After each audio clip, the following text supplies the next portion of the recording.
Yo guys, this is Nader Please here, and we're back. This time, I'm gonna go over my week 2 game of the Hive Season 2. This time, we're taking on iPro, aka the Manectric United, sorry. Alright, so now, iPro's team is pretty good. You know, he has Sand, he has the Latios, he has Volcarona, so he has some good threats. You can see the teams right here. And you guys already know my team, no need to really go over it. But iPro's team, iPro and I both agreed that I had a pretty good matchup here. And yeah, because like, I have some pretty good threats. Weavile, Mega Deoncy, Landorus, which with the Sand Force really benefits from his Sand as well. Yeah, so pretty scary game for him. But then also for me it's scary because iPro's a really good player. Like, iPro is super consistent, see him do really well in a lot of leagues. So just because I have the matchup does not mean this will be an easy game, not at all, no sir. So I built immediately, as soon as I was done playing Genius, excuse me, same thing pretty much. But yeah, as soon as I was done with Genius, I just straight prepared to prep for iPro. Let's get on with the team builder. First off, we got the Choice Scarf. Oh, sorry, excuse me. Z-Move users. He has Volcarona. He's got the Electabuzz, Stoutland, and okay, I don't have it on my screen right here. I believe, hold on. I believe there's Latios too. Yeah, Latios. My bad. And Latios can be both status Z-Move and attacking Z-Move. But I'm pretty sure of all his Z-Move mods, he's going to bring Volcarona as a Z-Move user. I can see Z Giga Drain or Psychium Z helping him out here. So yeah, so moving on to the team builder. Choice Scarf Landers. I just like Choice Scarf because it's a pretty good emergency Volcarona check in case he, if he's +1 with Quiver Dance, I outspeed him by 1 point, so I can hit him up with the Stone Edge if it comes down to that. And then Choice Scarf Speed Control here in general is pretty good. It's good versus the Latios. Let's see what else. Keldeo for sure. Yeah, that's about it. But then also just like, I didn't really need like setup here. I feel like would have been really hard to pull off because he has so many checks to it. That's why I just went with Scarf and not like Bulk Up.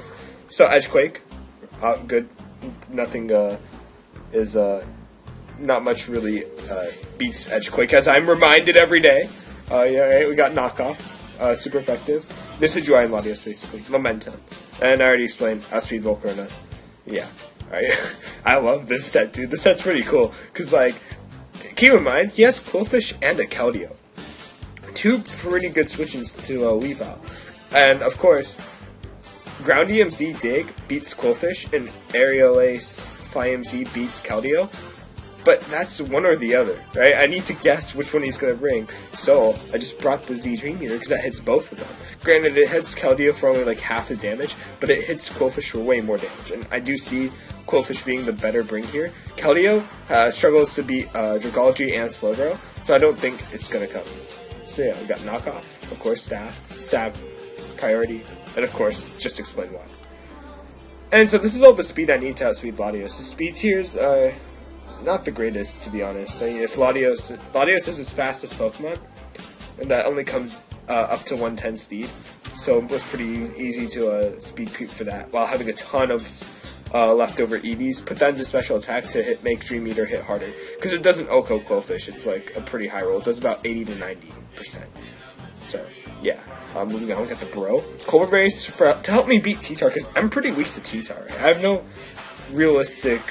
I have nothing that can guarantee beat it one-on-one, right? Because, okay, super effective Earthquake or Steel move, alright? Fire move or Fighting move, right? So, very threatening. So I don't really have a good answer to it. And I don't even have Fighting move on Lejon, because I need the Dream Eater. In my opinion, I think it's more important. Alright, so we got Colbur Berry to help me deal with T-Tar. Scald, basically for burns, and then also good stab move. Yawn is to help me to try to beat Volcarona and Mega T-Tar, because they're both setup Pokemon that are really threatening versus my team. So if I make them sleepy, right, then they can't. Then the next turn, sure they can kill off Slowbro, but they're asleep, so that makes them a lot less threatening. We got Psyshock to help me hit Calm Mind Keldeo, because obviously Psychic wouldn't do as much after +1 Calm Mind, and also just helps me hit Quillfish super effectively. and recovery. And EV spread pretty simple, Fizz Def, to help me take on his physical threats, mostly Mega T-Tar. But then also help me eat hits from Excadrill or Stoutland, stuff like that. Moving on, we got the Mega Andrew, Deontay, right? This is a EV spread simple, it's a speed type Latios, but yeah, Moonblast, Power Gem for stabs, and Calm Mind, because I didn't think Diamond Storm was as useful here, because like, there wasn't anything significant with significantly high SPDF compared to defense, so I didn't think Diamond Storm was like very significant. So that made me realize I had the opportunity to bring Calm Mind and potentially pull off a late game sweep, because this team is pretty weak to Mega Deontay, as you'll see. And so Earth Powers to help me hit Quillfish. And Excadrill, more importantly. More specifically, Excadrill. Alright, moving on to the... Oh, we already said the EV spread. Sorry, now we got John Galgi.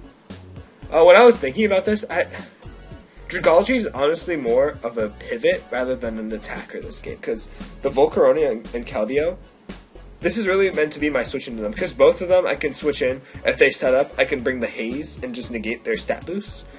So it's not really about the attack, but like the attacking factor of Dragalge. But a SPDF Dragalge would be kind of weird. I just didn't think it was that great. Because I don't think it was necessary to go too bulky. And I think it would make this thing relatively passive. So, powerful stabs. Surface to help me hit Mega T-Tar and Excadrill. More importantly, Excadrill, because it resists both of my stabs. You said already explained, because like a defensive set would be kind of weird this game. It wouldn't be any more helpful in beating his offensive Pokemon. Now we got the Akaberry Ferrothorn. Akaberry over Choppleberry, mostly because of Latios. Like Latios can be pretty threatening too. It's another setup Pokemon, potential setup Pokemon. So I really want to bring the T-Wave out right away. He could be sub, so I need to scout for that. But it's still like one of my better answers. As you can see, I have Leech Seed for the recovery, Power Whip for stab to mostly hit Excadrill and Mega T-Tar. And rocks. I don't really have Gyro Ball, right? I don't have any way of hitting Latios hard. I was really thinking about knockoff here, but I don't know, man. It just didn't seem worth it. I just thought T-Wave, and because like Leech Seed, like I don't want Ferrothorn to have literally no recovery at all, so I thought Leech Seed was pretty useful. And Stealth, you have to bring rocks. And I explained these two, so I just thought, oh, okay. Essentially, I had Formless Thought Syndrome with Ferrothorn this week, but I just went with the moves that I think would help me best. I don't think Calm Mind Latios is that likely anyway, because it can't really set up when I have a Weavile, and then he's going to have to try to win a speed tie versus Mega Deontay. And not to mention the possibility of Choice Scarf, Landorus, and the Chandelure. That would just make it way more difficult for a Calm Mind Latios to win. So I really didn't think it was coming to anyway. EV spread. More Fizz Def this time to help me deal with this physical threats like Excadrill, Mega T-Tar, and Stoutland. Alright, I think that's a good team, but let's get on with the replay. Alright, so looking at the replay, no Latios at all. So I wasn't too surprised about that. I didn't think Latios was the greatest. I think the team iPro brought, alright, these two definitely coming. And Mega T-Tar, Volcarona, Excadrill, Quillfish definitely coming, right? The Decidueye and Mesprit, not the ones I was expecting. I would have expected something like Latios, maybe Mandibuzz, but but still, these two are good these two are still good Pokemon to bring. So looking at my matchup versus this team, he's looking pretty weak to Mega Deontay as expected, because it was just a matchup problem, right? And he's also looking pretty weak to Scarf Landers. Although, since my Landers is physical, it's going to have a harder time versus Quillfish. But I thought Landers was a pretty good lead. And the rest of my team, I think my defense can take on his offense, which is always a good sign. Alright, so as I mentioned, I lead off with Landers, because it's Choice Scarf, it outspeeds everything. And yeah, he leads off with Quillfish, unfortunately. I'm like, damn. Because I was also thinking about leading off with Mega Deontay to try to get the Magic Bounce going immediately. So he'd have to put pressure on him to get up spikes. Put pressure on him getting up spikes versus my team. So here, since he could very well go into his Mesprit or Decidueye, I didn't think Earthquake was worth it. So I go for the U-turn. But unfortunately, he stays in, and I realized, okay, he's going to go for a spike. So I want to go to Mega Deontay as soon as possible to scare out, to prevent him from freely going for spikes. So I Mega Evolve, and I go for the Moonblast, because I don't think he's going to stand, right? I mean, you're not going to stand on a potential Earth Power.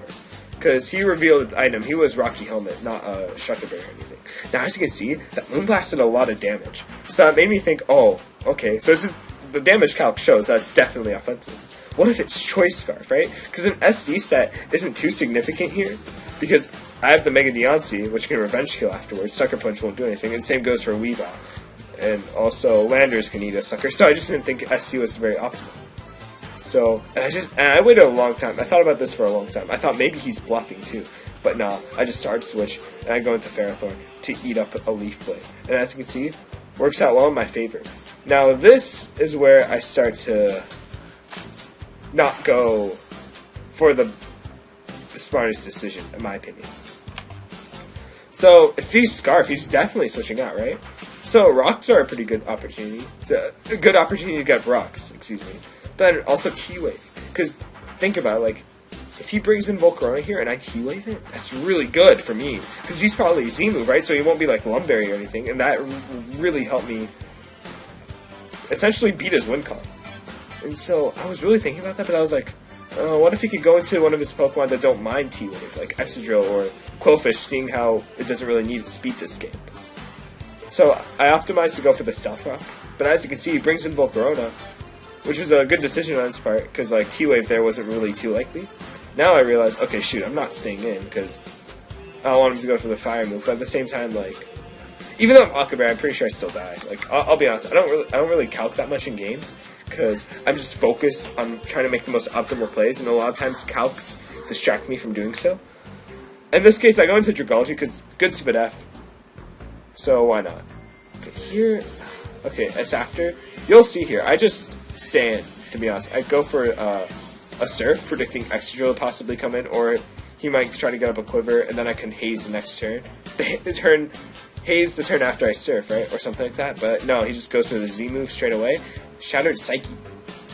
And I'm like, damn, dude.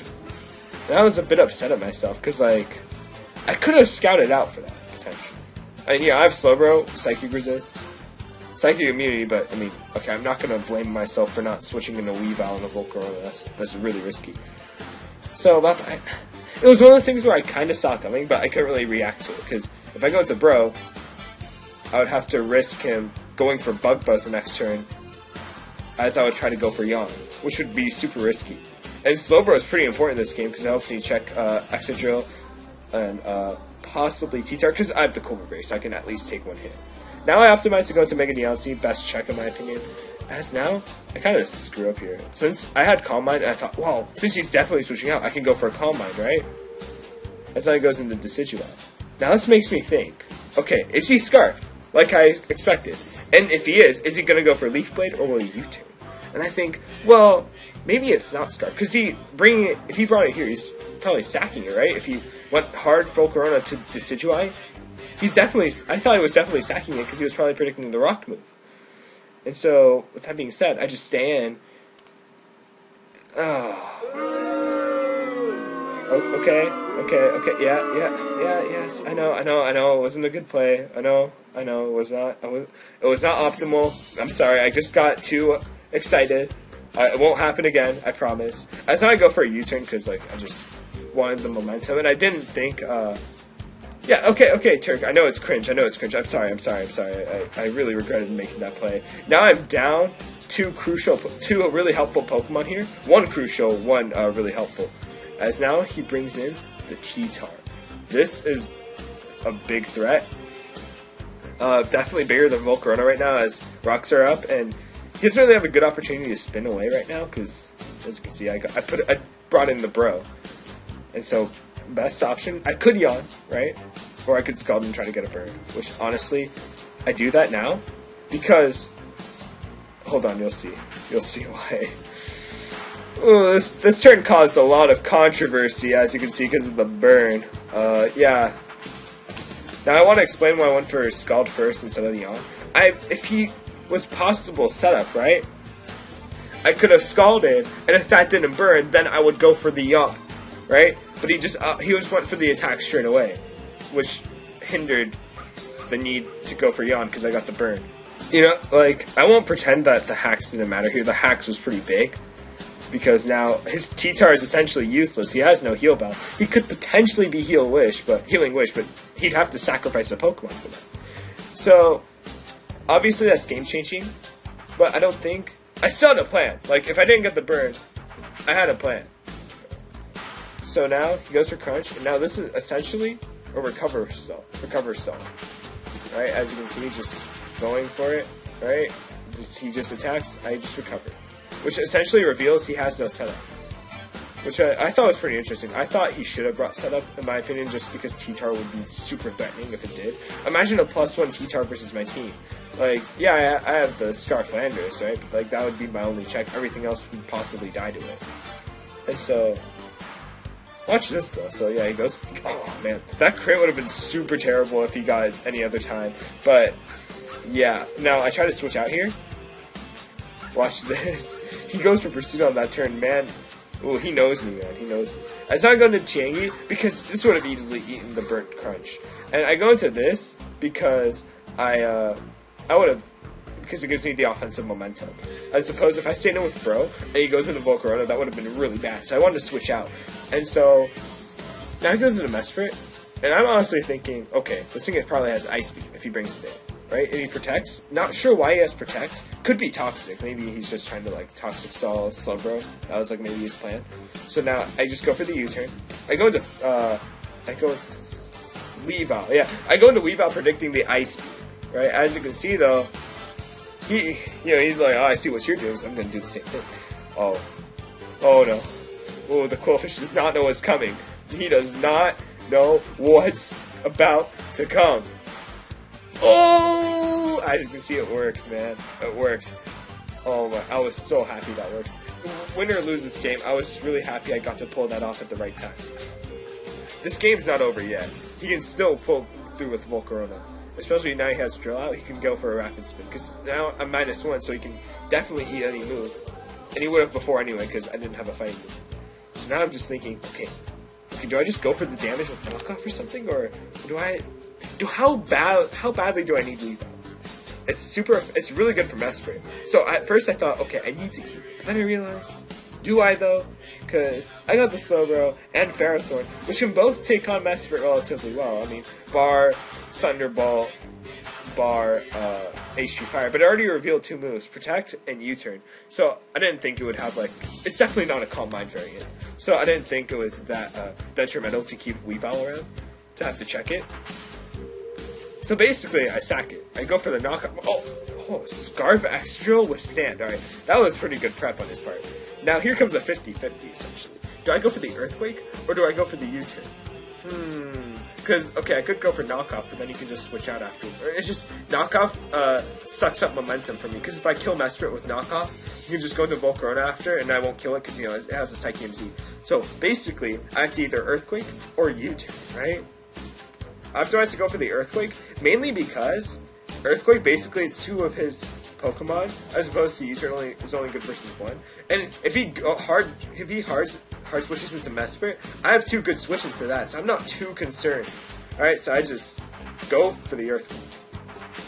Bam. Gone. Alright, so I'm happy I got that prediction right. Now here comes the Mesprit. And I think, okay, Slowbro or Ferrothorn. Now Ferrothorn, if I bring it in and he goes for U-turn, freest setup of his life, so okay, maybe not the freest, because I have the Akaberry and the T-Wave, but super risky for me to have to risk that situation. So I go into Slowbro instead. As you can see, he does go for the U-turn, because he knows I'm Scarf, because that's what the decision was. If it wasn't obvious already. And now I realize, okay, time to put Yawn to use, because I figured he would Quiver Dance, because I don't know why he would just go straight for an attack if he has to switch out right away. As now he Giga Drains. So now this is looking pretty scary. But now he's asleep, so not as scary. So I just go in, and I go for the Stone Edge, because I want to get this thing out of the way. Fortunately, I connect. Fortunately. Now he goes into Mesprit, last Pokemon, and I think, okay, I don't want to lock myself into Stone Edge and possibly lose. Because if he's like some sort of setup still, which is unlikely, but if he's still some sort of setup, that'd be pretty bad. As you can see, he goes for Psyshock, which kind of confirms no Ice Beam. So I was like, oh, okay, it's not that bad. As you can see, I go for Power Whip. And, yeah, that's starting to look like a GG, right? Although I go for Leech Seed for some reason, just for the sake of accuracy. Like, if I miss all my Power Whips, all of my following Power Whips, that would have been pretty bad. unlikely situation, but honestly at this point it's whatever, because as you can see it's GG. Really good game played by iPro. I almost lost there, despite having a really good matchup, so that's how you know iPro played really well. I really liked the sets, especially the Scarf Extra Drill and the Scarf Just Issue. That really threw me off. Dual Scarfers always throw people off, but when you have a Sand Pokemon with a Sand Rush Pokemon, then the Scarf really throws you off, because then you're like, whoa, what the heck? And yeah, so really good game played by iPro. I know the turn with T-Tar was pretty game-changing. How would I play that out differently? I would have had to possibly hard switch into one of my offensive checks. I would have had to hard switch into Landers potentially to eat up a crunch and then try to threaten it out. That's how I would have had to play around it. And that's even if I could get past the Pursuit prediction. Afterwards, talking to iPro, it turns out he had no setup on T-Tar. He was 4 attacks. Stone Edge, Pursuit, EQ, and Superpower. Or no, excuse me, Fire Punch, not Superpower. So I thought, oh, okay, so my Ferrothorn could have beaten it as well, because I have the Aquabird. So, interesting game. But very interesting in a good way. It was very intense. Yeah, good game, iPro. And see you guys next time, where we take on an OG player, Alex. Alex the Drunk God. Alright, see you guys later. Bye.